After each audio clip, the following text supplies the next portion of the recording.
मालती ने अपनी पसंद से अपने बेटे रमन की शादी मेघा से करवाई थी, पर तब उसे कहाँ पता था कि मेघा को मेकअप करने का अलग ही शौक है। बहू, अरे ओ बहू, कब से चिल्ला रही हूँ, मुझे मेरी चाय दे दो। आ रही हूँ मम्मी जी। मालती काफी देर इंतजार कर रही थी और फिर वो गुस्से से उठी और मेघा के कमरे में गई तो उसने देखा कि मेघा वहाँ मेकअप करने में बिजी थी। तभी मैं सोचूं, महारानी के कान में जूं क्यों नहीं रेंग रही। मैं बस आ ही रही थी माँ जी, हो गया मेरा। पिछले 1 घंटे से मैं चाय के लिए चिल्ला रही हूँ और तू यहाँ मेकअप कर रही है। वो मम्मी जी, जैसे आपको सुबह सुबह आपकी चाय चाहिए, वैसे ही मुझे सुबह सुबह अपना मेकअप करना होता है। आहा, आई बड़ी हीरोइन, सुबह सुबह मेकअप करना है। अगर मेरे घर में रहना है तो मेरी सुननी होगी। यहाँ तुझे मेरे तौर तरीके से रहना होगा। मम्मी जी, आप क्यों मेरी जान के पीछे पड़ी रहती हैं? मैं घर का सारा काम तो करती हूँ ना, तो आपको मेरे मेकअप से क्या प्रॉब्लम है? मुझे तेरे मेकअप से नहीं, तुझसे प्रॉब्लम है। क्या सोचा था कि रमन की पत्नी रमन का और घर का अच्छे से ख्याल रखेगी। मुझे क्या पता था कि तू ऐसे सारा दिन आईने के सामने लिपस्टिक लगाती रहेगी। इतना मेकअप करके तुझे कौन सा हीरोइन बनना है। थोड़ा समय पूजा पाठ में लगाएगी तो घर का भला ही होगा।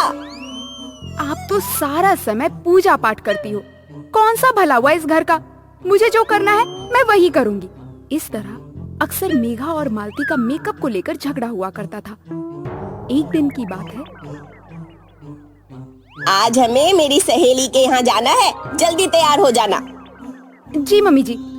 मेघा अपना मेकअप करने में लग गई और वहाँ मालती और रमन उसका इंतजार कर रहे थे। एक काम कर बेटा, तब तक मेरे लिए एक चाय बना ले। ठीक है माँ, मुझे भी चाय की जरूरत है। कुछ देर बाद रमन चाय लेकर आया और दोनों माँ बेटे चाय पी रहे थे। 2 घंटे हो गए, कब खत्म होगा तेरी बीवी का ये श्रृंगार? क्या पता माँ, मैं भी यही सोच रहा हूँ। तभी मेघा हैवी मेकअप करके बन ठन कर आई। मैं रेडी हूँ। ये क्या, आप लोग इतनी देर से चाय पी रहे हैं? रमन और मालती ने एक दूसरे को देखा। इतना ज्यादा मेकअप करने की क्या जरूरत है? वहाँ क्या तुझे देखने लड़के वाले आ रहे हैं? मम्मी जी, आप मेरे मेकअप के बारे में ना ही बोलें तो अच्छा है। क्यों ना बोलूं? सास बहू फिर से लड़ पड़ी। शांत, दोनों चुप बैठो। आंटी के यहाँ जाने के लिए लेट नहीं हो रहा है क्या? या खाना अपने घर ही खाना है? चलिए चलते हैं। वो लोग मालती की सहेली शांति के घर पहुँचे। मेघा और रमन ने उनके पैर छुए। जुग जुग जियो। तुम लोग किसी की शादी में गए थे क्या? नहीं तो बहू ने इतना मेकअप क्यों किया है? वो आंटी, मुझे मेकअप पसंद है इसलिए। शांति ने मालती की ओर देखा और बोला, अच्छा है, अच्छा है। मालती को मेघा पर बड़ा गुस्सा आ रहा था, पर उसने वहाँ कुछ नहीं किया। जब वो लोग घर पहुँचे तो मालती मेघा पर बरस पड़ी। चैन मिल गया मेरी बेइज्जती करवा के? मैंने कौन सी आपकी बेइज्जती की? शांति क्या सोच रही होगी मेरे बारे में कि मैंने कैसी बहू ढूंढी है अपने बेटे के लिए। जैसे भी हूँ, बहुत खूबसूरत हूँ। और भला अगर मैं अपनी खूबसूरती बढ़ाने के लिए मेकअप करती हूँ तो आपको उससे प्रॉब्लम ही क्या है? प्रॉब्लम मुझे नहीं, तुझे होगी। ये जो मेकअप है ना, एक दिन तेरा पूरा चेहरा खराब कर देगा, देख लेना। आप मेरी सुंदरता से जलती हैं। इतना बोलकर मेघा अपने कमरे में चली गई। मेघा को नए नए मेकअप खरीदकर लगाने का बहुत शौक था। एक दिन मालती मेघा के कमरे में आई तो उसने देखा कि पूरा कमरा मेकअप की चीजों से भरा पड़ा है। हे राम, ये सब क्या है? ये सब मेरे मेकअप का सामान है। इतने पैसे अगर तूने जमा किए होते ना तो आज तू लखपति होती, लखपति। मुझे नहीं बनना लखपति। हाँ, तुझे तो तेरा मेकअप ही प्यारा है ना। इसी तरह अक्सर मेघा और मालती मेकअप को लेकर झगड़ते रहते। कुछ दिनों बाद जब मेघा ने अपना चेहरा आईने में देखा तो उसे एक बॉयल दिखा। अरे बाप रे, क्रीम लगाती हूँ। मेघा ने उस बॉयल को छुपाने के लिए उस पर क्रीम लगाया और ज्यादा मेकअप कर लिया। अगले दिन जब मेघा ने अपना चेहरा देखा तो सारे चेहरे पर बॉयल्स ही बॉयल्स थे। मेरा चेहरा, हे भगवान! मेघा का रोना सुनकर मालती उसके कमरे में आई। अच्छा हुआ, तेरे साथ यही होना चाहिए था। मेरा पूरा चेहरा खराब हो गया। मम्मी जी, मेरी मदद करिए। मैं ना कहती थी कि इतना मेकअप मत लगा, तब तो तूने मेरी नहीं सुनी। मैं आपकी सब बातें सुनूंगी। प्लीज प्लीज मेरी हेल्प कीजिए। मैं तेरी हेल्प करूंगी, पर तुझे मुझे एक वादा करना होगा। बोल, मंजूर है? कैसा वादा? यही कि आज के बाद तू मेकअप की किसी चीज को हाथ तक नहीं लगाएगी। मेघा उलझन में फंस गई। फिर उसने अपना चेहरा आईने में देखा और बोला, मंजूर है। ये हुई ना बात। मालती किचन में गई और सिलबट्टे पे हल्दी पीसने लगी। वो हल्दी लेकर मालती मेघा के पास गई। ये 2-3 बार अपने चेहरे पे लगा, सारे दाने चले जाएंगे। मेघा ने वो हल्दी अपने पूरे चेहरे पर लगा लिया। जब मेघा ने हल्दी धोया तो लगभग सारे बॉयल्स जा चुके थे। आप तो जीनियस हो मम्मी जी, मेरे तो सारे बॉयल्स चले गए। थैंक यू मम्मी जी। अपना वादा याद रखना। मेघा ने अपने मेकअप का सामान डस्टबिन में डाल दिया। आज से मैं मेकअप बिल्कुल नहीं करूंगी। ये हुई ना बात। आखिर मालती ने अपनी मेकअप वाली बहू को सुधार ही दिया।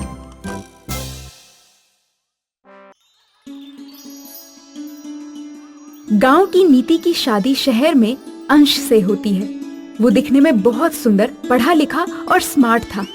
वो नीति को हमेशा समझाता कि वो शहर की लड़कियों के हिसाब से रहे, वरना वो उसे छोड़ देगा।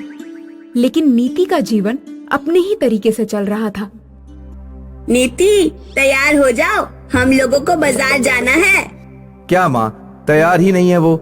नीली सलवार में पीली कमीज पर हरा दुपट्टा। पता नहीं कैसे कैसे ड्रेसिंग सेंस होता है लोगों का।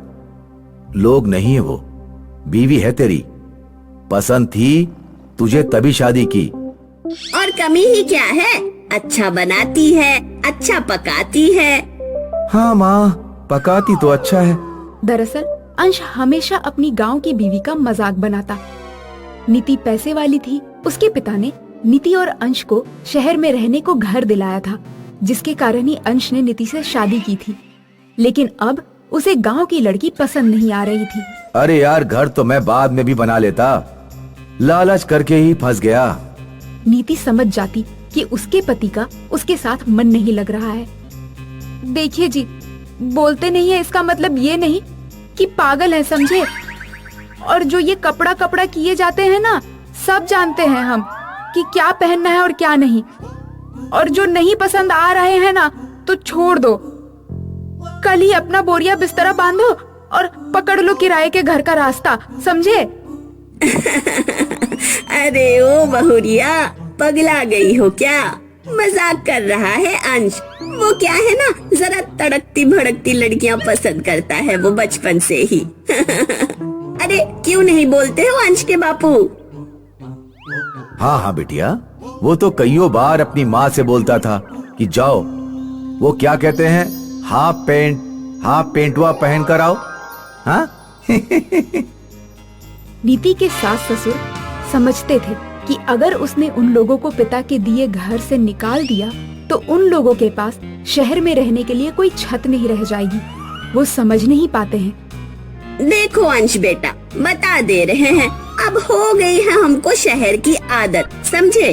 क्या समझे कि नहीं समझे? तो साफ साफ बताए देते हैं, हम तो ना जाएंगे गांव तुम्हारी दादी के पास। जो मर्जी करना है करो, हम तो ना रहेंगे इस गंवार औरत के साथ, भले ही हमको स्टेशन पे काहे ना सोना पड़े।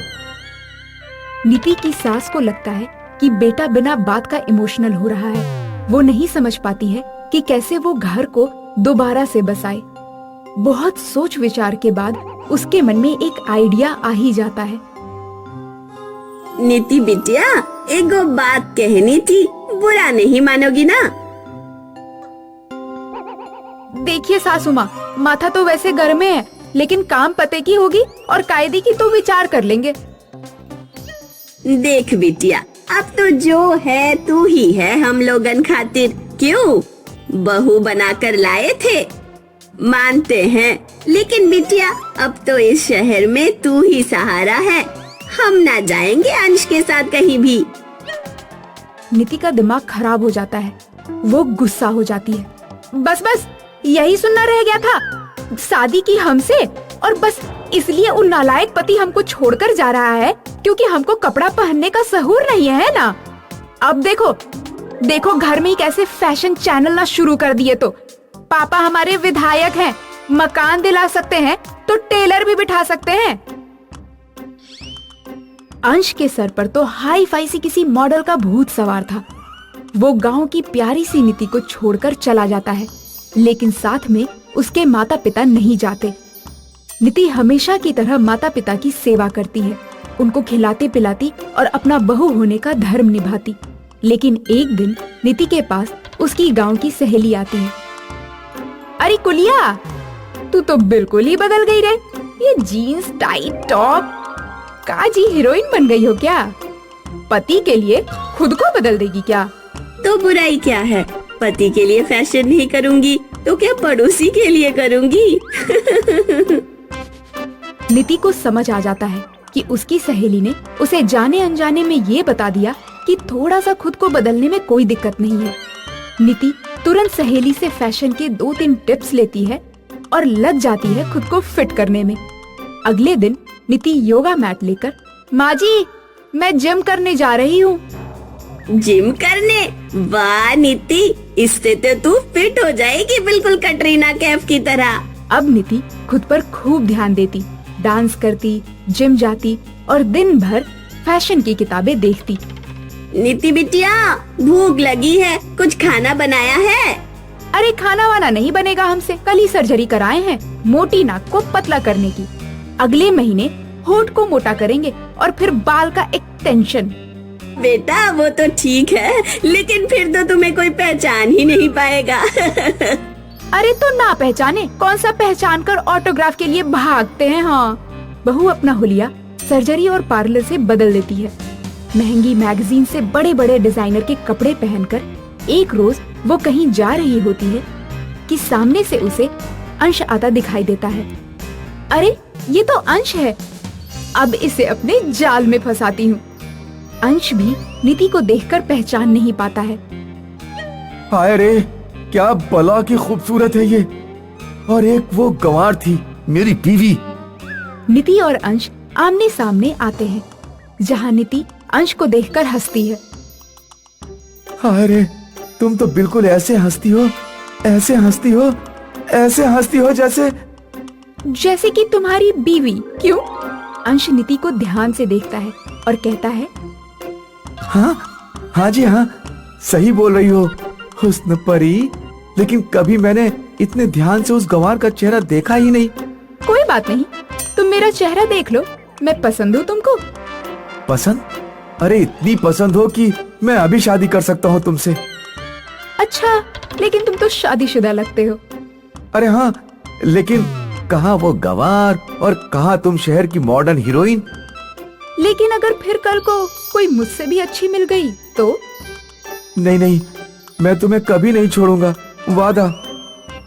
नीति अंश को फिर सारी बात बताती है और कहती है, मैं भले ही दिखने में गंवार थी, लेकिन पति होने के नाते आपका फर्ज था कि आप मुझे संवरने में मदद करते। अब मन तो नहीं है कि मैं खुद को बदलकर आपको एक्सेप्ट करूं, लेकिन मुझे माफ कर दो नीति, मुझे अपनी गलती का एहसास हो गया है।